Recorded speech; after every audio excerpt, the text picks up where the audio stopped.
শিফনে কইছে শিফনে বইলা সবাই দূরে থেকে ধরেন শিফন আপনাকে আবার এরকম বানাইছে তার মানে আপনিও তো আরেকজন কয়দিন ধরে বানাইছেন তো টাইমলাইনে আই কুবাইল যামু কুবাইল যাই এটা খামু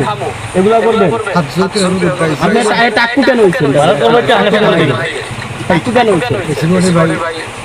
ইসলামের খেদমতে ভাই আগে আমি বুঝেও ভাই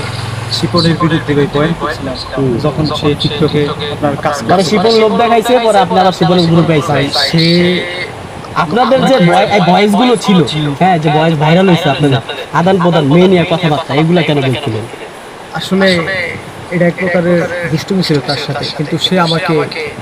এই অশ্লীল অঙ্গনে সে যে একটা পর্যায়ে বিচরণ করছিল সেই বিষয়ে মানে মেয়ে নিয়ে কথাবার্তা এটাও দুষ্টুমি থাকে আমি আপনাকে বলি ভাই, অশ্লীল অঙ্গনে যখন সে ছিল তখন মনে করেন তার সাথে অনেক মেয়েদের রিলেটিভ বা কানেক্টেড ছিল, তো থাকার পরবর্তীতে আপনার মনে করেন ওই রিলেটিভ এবং কানেক্টেড